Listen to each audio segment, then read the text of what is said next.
Hoy tenemos el orgullo y la satisfacción de tener una visita internacional a este programa para debatir temas de actualidad, pero de preocupación para una sociedad que está muy comprometida. Lo presentamos en sociedad. Miguel Enrique Otero es matemático, graduado en la Universidad Central de Venezuela con un máster en Economía en la Universidad de Cambridge.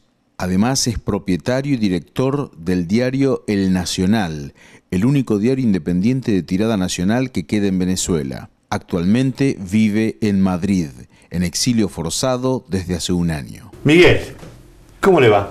Muy bien, gracias. ¿Cómo está atendiendo la Argentina en este recorrido que ha hecho por Buenos Aires, por el interior, planteando la realidad de lo que está pasando en Venezuela? No, maravillosamente bien, además con mucho interés y mucha solidaridad. Interés por profundizar lo que pasa en Venezuela, que sale en los medios, pero a mucha gente hasta no cree lo que está viendo y la cosa es peor. Y solidaridad porque saben que eso influye, la solidaridad con Venezuela, para que aquello cambie. Yo gracias a Dios tuve la suerte de recorrer bastante el mundo y encontrarme con muchos venezolanos afuera, gente que está trabajando afuera, que tuvo que irse por la situación que vivía, profesionales que están haciendo de mozo en moteles, en un montón de lugares, y me cuentan la tristeza y la profundidad de la crisis que vive Venezuela, y uno pregunta, ¿qué espera el pueblo para cambiar esta situación? Bueno, primero hay 1.400.000 venezolanos, que es muchísimo, porque Venezuela lo que tiene son 27 millones de habitantes, que se han ido del país, huyéndole al tema de la inseguridad personal, al tema de la crisis. Este es un régimen que ha utilizado la inseguridad personal para que la gente se vaya del país. Bueno, eso para que la gente lo entienda y lo cuantifique. Esta gente que yo charlaba en el exterior me decían que los niveles de muertos por fin de semana son tremendos en la capital. En Caracas es la ciudad que tiene más muertos por 100.000 habitantes del mundo. Pero cuando bajamos... Pero estamos hablando, por ejemplo, de que en un mes puedan matar 900 personas. Sí, claro. 900 personas. Y cuando bajamos a los demás delitos, que es asalto, el secuestro, la cosa es tan brutal que no existe una familia venezolana que no haya tenido un incidente con la delincuencia en el último año. Ahora, yo pregunto, ¿y el Estado que está ausente o es el que promueve todo esto? Bueno, es que es una política de Estado. Chávez desarrolló un mecanismo para que la delincuencia pudiera actuar impunemente y la clase media se fuera del país. Después eso se le salió de las manos. Aparte de que la delincuencia actúa contra los chavistas y contra los antichavistas y por igual. Cuando hablamos de 250.000 muertos en 15 años por la violencia esta... 250.000 muertos en 15 años. Más que la guerra de Corea. Sí, no tuvo tantos muertos. No, nada. Ni la guerra de Vietnam, ni la de Corea. Todos esos conflictos nunca tuvieron tantos muertos como estos. Y bueno, esos son unos índices terribles porque eso... del asesinato al resto de los delitos, lo que hay es una pirámide de crecimiento. Y la gente huye porque no puede vivir, claro. O sea, ahora, un venezolano que tú vas a un hotel en Chile y él está de gerente, le preguntas por qué se fue del país y lo más probable es que diga, me fui del país porque me atracaron, secuestraron a mi hermana, en fin, ese tipo de cosas. Caracas es una ciudad tomada por el AMPA. A las 8 de la noche nadie sale. Los restaurantes Caracas era una ciudad nocturna. A las 9 de la noche no hay un restaurante abierto.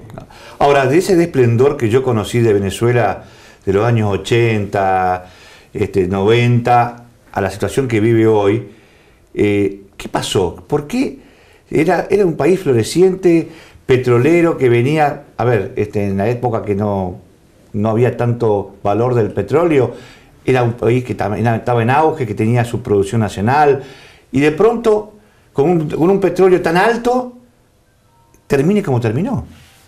Bueno, son políticas equivocadas o políticas intencionales para que suceda una cosa así. Chávez, se ha destrozado la matriz productiva en ese país. Total, pero es que no es eso, hay una cosa terrible. Venezuela está entrando en un nivel de emergencia humanitaria. El país que tiene las reservas probadas más grandes del mundo en una emergencia humanitaria. ¿Cómo lo van a explicar Maduro y su combo? Pero fíjese No lo tengo que idea. Medio Oriente se da el lujo de llevar el petróleo a 100 y después bajarlo a 30 por una competencia, digamos, por una estrategia de mercado. Es decir, que pueden flexibilizar y han desconstruido países increíbles con el dólar, con el barril de petróleo a $150 llegó. Bueno, pero cuando Chávez llega al poder, el barril de petróleo estaba a $7. $7. $7. El gobierno de Caldera, que es el anterior de Sí. Rafael Caldera, vivió una gran austeridad porque tenía el petróleo muy bajo. Ujú. Él lo recibió a 7, fue subiendo $10 anuales hasta llegar a 150. Después se derrumba el precio del barril, pero se derrumba a 40, no se derrumba a 7. Claro. Y estamos viendo el desastre que es la situación venezolana. ¿Qué es lo que pasa? Es el modelo. ¿Por qué es el modelo? Chávez, en ese discurso emancipador del Foro de Sao Paulo y de reivindicar los sectores populares a nivel de los ingresos petroleros, él repartió ese ingreso petrolero entre la gente mientras desmontaba el aparato productivo. Convirtió a Venezuela en un país absolutamente importador y con este tema de las misiones fue mejorando el nivel de vida de los sectores populares, cosa que es cierto, pero no tenía ninguna contrapartida productiva. Entonces lo que hacía era regalar un dinero que cuando no lo tuviera iba a ser un desastre. Y eso es lo que ha pasado. Ahora, también esta visión de querer hacer un proyecto regional llevó también a regalar petróleo a vecinos. A todo el mundo. La chequera de Chávez es la chequera más prolija en América Latina de toda la vida, de siempre. Pero todavía hoy se sigue regalando petróleo con la situación que se vive. Bueno, ellos le regalan 100.000 barriles diarios a 100.000 barriles diarios. A Cuba. ¿Y por qué? Bueno, hace algunos años era para financiar el socialismo. Ahora es para financiar el regreso al capitalismo. No sé cómo lo explicarán ideológicamente. Claro, porque no se entiende. A ver, ¿y cómo le explicás vos que estás regalando 100.000 barriles y tu gente no tiene para comer? Bueno, y no solamente eso, todas estas islas del Caribe, todo eso también le dan petróleo a un precio muy bajo. ¿Por qué? Bueno, porque es el fantasma de la geopolítica. Chávez creía que iba a ser el líder del mundo, empezó a exportar revoluciones. Acuérdense la maleta de Antonini. Sí, señor. O sea, Eso es claro. el dinero que circulaba desde Venezuela para financiar todos los movimientos insurgentes, incluyendo la FARC y el ELN, todos los amigos de Chávez que estuvieran en procesos electorales, Evo Morales, Correa, Ortega, todo eso era parte de una megalomanía geopolítica. Ahora, pero, a ver, y esto también, digamos, de tener un petróleo alto que permitió, digamos, expropiar empresas productivas como la Argentina, esa de acero, que después la llenaron de empleados que la terminaron quebrando porque creo que ya no funciona más. Claro. De una empresa que daba ganancia, que pagaba, tributaba al Estado, terminaron indemnizándole, dándole la plata a los argentinos para que se vayan y terminan matando una producción. Sí. Ahora, ¿cómo se entiende todo eso? Y el pueblo realmente se está germinando una reacción, porque después de lo que están viviendo, uno ve las imágenes, pelearse por una bolsa de cebolla, una bolsita de cebolla, estamos hablando 2 centavos, vivir lo que están viviendo después de haber tenido la posibilidad de tener realmente, digamos, una economía floreciente, que se podía haber reinvertido, que se podía haber convertido realmente en la gran potencia del Caribe, ¿no? Porque es más, uno conoce Venezuela y su relación en el Caribe con toda la producción, podría haber sido realmente un estado para poder desarrollar gente con talento, con producción para exportar, quedarse en un país casi te diría de África, porque hoy lo que se ve es una imagen, parece un país africano. Terrible, una catástrofe. No, la verdad es que la deducción de eso es que se puede tener todo el dinero del mundo y si lo malgastas puedes caer en la ruina total. Y Venezuela está en la ruina total por un dinero mal gastado y por un modelo equivocado, totalmente anacrónico. Ahora, lo de Chávez, ¿cómo me lo definís? ¿Fue una cuestión de un proyecto político ideológico o fue una cuestión de sentimiento con el pueblo, esa tan unido que estuvo? Porque para Chávez, para el pueblo venezolano fue muy fuerte y logró cosas increíbles, ¿no? de mantenerse en el gobierno. Bueno, estos populismos autoritarios tienen como objetivo mantenerse en el poder indefinidamente, cambian las constituciones para poder ser reelectos, etc. Y Chávez, que empezó con un discurso tercera vía, o sea, el capitalismo humanista de Blair, ese tipo de cosas, pasó a un modelo autoritario, populista, al segundo o tercer año, y empezó a convertir a Venezuela en lo que es. Eso pasó porque su discurso conector con los sectores populares del país estaba acompañado de la repartición de esa renta petrolera. Pero como dije antes, nunca pensó que tenía que hacer de construir algo productivo para la bajada del precio del petróleo. Pero aparte del petróleo, alguna vez se va a terminar el petróleo. No solamente se termina, sino que los precios suben y bajan. Claro. Han subido y bajado desde los años 50 10 veces. Claro. O sea, nunca suben. Él trabajaba, actuaba como si el barril de petróleo iba a subir a 200, a 250, a 300, a 350, como si nunca iba a parar el crecimiento del barril petrolero. Y eso no ocurre. Los commodities suben y bajan los precios. Ahora, la diferencia entre Chávez y Maduro es abismal, porque Chávez, no sé si a través del aparato comunicativo, la forma de manejarse con la gente, de esas transmisiones kilométricas de horas y horas hablando con la gente, logró una especie de unión muy fuerte con el pueblo. Pero Maduro es todo la antítesis, no tiene ni carisma. ¿Cómo se sostiene Maduro? Bueno, Maduro no tiene ni el poder ni el liderazgo de Chávez. No tiene ese elemento conector. Maduro se hizo líder en el gobierno, no siquiera se hizo líder en la oposición, se hizo líder en el gobierno de Chávez. Y él no lo escogieron los chavistas, lo escogieron los cubanos para que sucediera a Chávez. Ajá. Entonces, pero además, algo peor, no tiene la chequera. La chequera es fundamental, porque Chávez te acompañaba su discurso conector con la chequera y la repartición de dinero. Maduro no tiene la chequera. Entonces se produce lo que se está produciendo. ¿Cómo se mantiene? Él se mantiene, bueno, porque tiene el poder, está ahí en el poder con unas elecciones un poco fraudulentas, pero además de eso tiene el poder basado en el manejo del Tribunal Supremo de Justicia y el alto mando militar. Son sus elementos: alto mando militar, Tribunal Supremo de Justicia. Porque el pueblo no lo quiere. La gente me pregunta, pero Venezuela es un país polarizado. Era. Ya no está más polarizado. Lo que va polarizado, sí, la popularidad de Maduro está por debajo del 15%. Pero yo lo escuchaba, pero esta cúpula de 15 generales que tiene ahí al lado, que escuchan únicamente a Maduro y que bajan las órdenes, no son los verdaderos responsables de la tropa, digamos. No, claro que no. Entonces, porque si hay algo que se visualizó siempre en Venezuela, es que desde los militares surgieron los golpes y la posibilidad de derrocar algún gobierno. ¿No hay alguna tercera línea, segunda línea que tenga un liderazgo que maneje la tropa y pueda enfrentar a todo este poder militar que está hoy pegadito a Maduro? Bueno, hay una mayoría de los militares que son institucionales y que además están pasando las mismas penurias del resto de la gente. Un coronel gana $30 mensuales. Perdón, $30. Pero claro, gana 30, son 40.000, 50.000 bolívares, o son $30. Pero no puede vivir con $30. No puede. Ese coronel compraba un automóvil todos los años, tenía su casa, compraba todo en el automercado, viajaba a Disney World.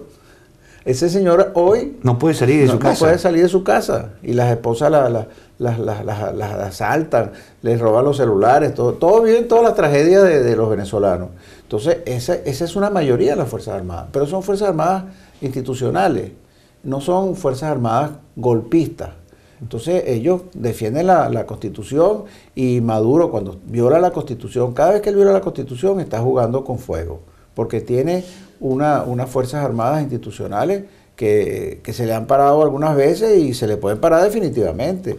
Ahora, hoy la Asamblea Nacional realmente aglutinó a la oposición, sí, porque los líderes están todos presos, o quedan algunos más muy poquitos sueltos. Describe a ver quién son las figuras que representaban una mirada opositora y crítica, que realmente tienen incidencia en la gente en Venezuela. Bueno, el embajador López, ese que está preso, que todavía no sabemos si es justa o injustamente, después de lo que dijo el famoso fiscal que lo acusó. En Venezuela hay 4 líderes importantes, que son Leopoldo López, que está preso. Aparte, una causa inventada. Sí, por supuesto, eso es una cosa ridícula. Se demostró que eso era un desastre. María Corina Machado, que está inhabilitada, ella le están haciendo un juicio, pero ella está inhabilitada no por una sentencia, sino por medidas cautelares. ¿Que no puede ser candidata? No. Está Antonio Ledesma, que es el alcalde metropolitano, tiene 2 años preso con un juicio que no avanza, que nadie sabe cuál es la acusación, y está preso por medidas cautelares. Los derechos humanos para esa gente, digamos que el derecho al juicio, pero Todos los organismos mundiales que tienen que ver con derechos humanos han condenado a Venezuela muchas veces. Las Naciones Unidas, la CIDH en América Latina, todo condena al régimen venezolano por violador de los derechos humanos. Ahora, ¿y cómo puede ser que Latinoamérica siga avalando un régimen donde por ahí porque uno ve lo que está pasando, hay un triunfo contundente de la oposición, toman la Asamblea Nacional, han planteado cosas y Maduro no respeta, y uno ve que los líderes regionales, digamos, está bien, uno puede entender de que hay un compromiso por lo que pasó el pasado con Chávez, que fue que lo ayudó económicamente, estoy hablando concretamente de Ecuador, de Bolivia, de que no se escucha voces antisonantes, salvo la de Macri en el régimen, ahora algo un poquito Brasil, pero no hay una especie de mirada latinoamericana sobre el foco del tema concretamente para que esto tenga una solución pacífica, porque quiero entender de que esto es una olla a presión que se le va todos los días poniendo presión y puede terminar mal, no sé si me equivoco. No, claro que es así. Bueno, esa cosa encantador de serpientes de Chávez y además su chequera tenía convencido a la mayoría de los países del continente, y además ese discurso antiimperialista, sí, de emancipador, también sumamos todas esas cosas. Pero eso está empezando a cambiar. Para empezar, la OEA está cambiando con el nuevo secretario general Almagro, que se ha manifestado y ha recibido gente de la oposición, que no lo hacía insulsa. Está el tema de Argentina, que es fundamental, el tema de Brasil. Algunos de estos presidentes muy amigos de Chávez se están desmarcando. Están las islas del Caribe, que son angloparlantes y son muy importantes en la OEA. El Commonwealth está convenciéndolos de que hay que tomar conciencia, que ya no le están regalando petróleo, entonces empecemos a considerar otros elementos. Está la neutralidad de Cuba. Los norteamericanos lograron neutralizar a Cuba, y Cuba era el factor utilizaba a Venezuela para apoyar todos estos movimientos insurgentes, entonces eso se está también eliminando. Entonces hay una posibilidad de cambio importante, hay la posibilidad de la aplicación de la Carta Democrática de la OEA, cada día hay más chance de que eso ocurra. Hay conciencia, por ejemplo, en el Mercosur es muy grave, porque la cancillera venezolana le toca la presidencia del Mercosur ahora en junio, sí, y Mercosur está negociando el mercado común con la Comunidad Europea, y ella se opone porque eso es neoliberal. Entonces todos estos países ven esa integración con la Unión Europea como algo importante para sus economías. No sé cómo van a aceptar esa señora de presidenta de Mercosur. Entonces hay cosas que están cambiando en América Latina respecto a Maduro, los está aislando al resto del continente. Hoy se produjo un hecho importante, por ejemplo, en la noticia de hoy, de esta solicitud de firma para poder hacer este plebiscito, para ver revocatoria de mando de Maduro, que necesitaban 200.000 firmas y en un día solamente consiguieron 600.000. 1.200.000. Ya 1.200.000, bueno. Sí. Es decir, lo que significa que la gente ya está, la gente está desesperada, la gente está desesperada. El problema es que Maduro controla las instituciones, salvo la Asamblea Nacional. Entonces, las salidas constitucionales que pasan por el Tribunal Supremo, sabemos que eso no va para ninguna parte. El referéndum revocatorio se puede hacer, pero hay que hacerlo antes de marzo. ¿De marzo del año que viene? Sí. ¿Por qué? Porque si se hace después de marzo, constitucionalmente, y se saca a Maduro, asume el vicepresidente. Y el vicepresidente lo nombra discrecionalmente, a dedo, Maduro. Puede ser la esposa, el hijo, el motorizado, lo que le dé la gana. Perdón. Así que el vicepresidente actual de Maduro lo puso él, y él puede cambiarlo cuando quiere. Claro, el vicepresidente no es electo. El vicepresidente lo elige el presidente. Pero pasado el tiempo de marzo, sí o sí no hay llamado a elecciones, sino que continúa para terminar el mandato, porque va a faltar 2 años. Claro, entonces ¿qué pasa? Que el Consejo Nacional Electoral, que es el que tiene que hacer el referéndum revocatorio, de los 5 miembros principales de la directiva, 4 son militantes del partido de gobierno. Entonces ellos están retrasando. No querían dar la planilla, pasaron 2 meses en dar la planilla, ahora dieron la planilla y se consiguieron 1.200.000 firmas, pero eso es para activar el proceso de obtención de firmas para pedir el referéndum. No y después, es, hasta que se concrete va a pasar un tiempo largo. claro, entonces lo retrasan, devuelven la firma. Entonces, si tú firmas, si tú eres una del 1.200.000, ellos van a poner unos funcionarios a llamarte por teléfono para que tú ratifiques que tú firmaste ahí. Y después sigue la persecución ideológica si firmaste. Claro, por supuesto. Entonces, es más, en la estrategia electoral de ellos, cuando se dé el referéndum, si se da, es la abstención. ¿Por qué la abstención? Porque no es que la gente va a ir a votar sí o no, sino que el que va a votar sí. Y eso significa que todos son enemigos del pueblo. régimen. Entonces les van a llegar los colectivos a las colas, les van a cerrar las mesas. Eso va a ser un desastre en el momento que se dé, porque ellos van a utilizar todos sus mecanismos esos autoritarios que tienen para reprimir a la gente que va a votar si la estrategia de ellos es la abstención. Bueno, a mí la verdad que me sorprende que tengamos en este siglo ese tipo de régimen todavía. No se puede entender. No se puede entender. No se puede entender. Es decir, la Argentina ha tenido algunos coletazos, algunas críticas por algunos manejos, pero acá las instituciones se preservaron, se mantuvo, más allá de que por algunos puede estar en contra, ¿no?, de algunas medidas, algunos tipos de actitudes. Aquí había instituciones golpeadas y el régimen trataba de destruirlas, de neutralizarlas, pero es que allá no hay instituciones, allá no hay jueces. Por ejemplo, todos los jueces son provisorios. ¿Qué quiere decir provisorio? Que son nombrados a dedo. Entonces son gente del partido de gobierno. Entonces el juez no juzga según la Constitución, juzga según las direcciones que tiene de arriba. Ahora, te traigo al tema, ya está, me diste un panorama completo de lo que pasa con Venezuela política. Hablo de tu trabajo como editor de un diario, que fuiste perseguido, que Soy perseguido.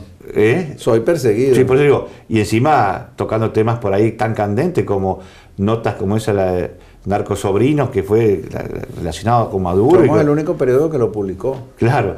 En Venezuela, porque en el mundo entero... Todo el mundo lo vimos, todo el mundo lo vimos, seguimos de cerca las imágenes. Ahora, ¿cómo se puede hacer periodismo en un lugar donde se quedaron con RTC, que era el gran canal de televisión, correcto, que me acuerdo que yo lo conocí personalmente, una empresa monstruosa que se apoderaron, radio, televisión, quitaron licencia? ¿Cómo sobrevive la prensa opositora ahí? Porque hasta el papel está quitado para que no pueda imprimir. Bueno, no es fácil, obviamente no es fácil.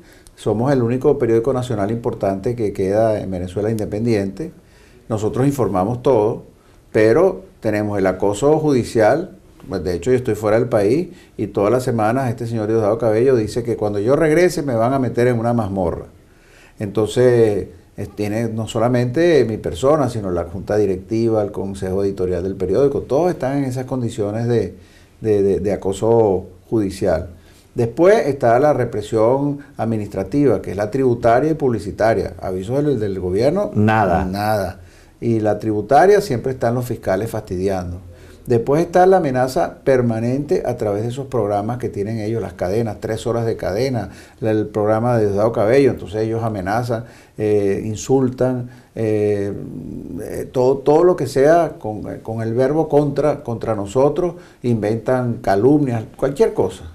Y después está lo del papel, que el gobierno tiene una empresa, una corporación que es la que importa el papel prensa, y ellos a nosotros no nos venden papel. Entonces, el papel que hemos utilizado ha sido producto de la solidaridad internacional, de periódicos que nos han prestado papel, como La Nación de Buenos Aires, o Globo en Brasil, El País de Uruguay. Así hemos podido mantener una venta restringida del periódico, con una paginación restringida. Y bueno, claro, la página web sí tiene 4 veces el tráfico que tenía antes, porque es el referente venezolano. Pero trabajar ahí es muy complicado. Ahora, ¿y cómo nos llegaron? Porque si fueron por todos los medios, ¿por qué no fueron a expropiarle el medio? Porque la verdad, bueno, ¿o quieren tener uno para pegar siempre? Claro, porque eligen un enemigo, digamos. Estos populismos autoritarios tienen algunas diferencias con las dictaduras bananeras del siglo pasado. Las dictaduras bananeras eran brutales. Te llevaban preso, cerraban el medio, en fin, todo lo que hacía Pérez Jiménez, Stroessner, Chapita, todos esos, Somoza, todos esos individuos, no, Videla, hacían exactamente eso. Estos no, estos tratan de darle un manto legal a las cosas, van cerrando la ventana de la libertad de expresión para que tengas el mínimo espacio, pero van dejando una ventanita chiquitica, pero claro, a la larga es la hegemonía comunicacional, que es el modelo cubano, pero lo van haciendo gradualmente. O sea, por ejemplo, la radio y la televisión ya la eliminaron completa. Sí, sí. O sea, el 40% del territorio nacional solo tiene acceso a radio y televisión oficial, y el otro 60% a radio y televisión autocensurada. Que es lo mismo que la oficial. Y hoy, por ejemplo, la internet se ve en todo Venezuela, todo uno tiene acceso a internet, o está restringido a algunas áreas, por ejemplo, para poder ver la web, porque yo creo que hoy debe ser lo más fácil de acceder, o no hay tanta internet hoy en Venezuela. No, hay mucho internet, ellos tratan de bloquear páginas, bueno, a Infobae lo tienen bloqueado, porque dicen que Infobae es enemigo de la revolución bolivariana, tienen bloqueado a NTN 24, que es un canal colombiano, tienen bloqueado páginas venezolanas que están en el exterior como Dollar Today. Ahora entiendo entonces lo de Infobae, el otro día la publicidad en la camiseta, ¿no? Claro, están bloqueados. Por eso, claro, estaba en un equipo de fútbol, le pusieron la publicidad de Infobae para que la gente sepa que no lo pueden ver y para que se acuerden que existe Infobae. Pero ellos se pueden desbloquear. Yo estuve hablando con la gente de ellos porque NTN 24 se ha desbloqueado y Dollar Today también. Ellos se pueden desbloquear. O sea, hoy en día el hacker bloquea, pero el contra-hacker, que también es un hacker, tiene más poder que el hacker.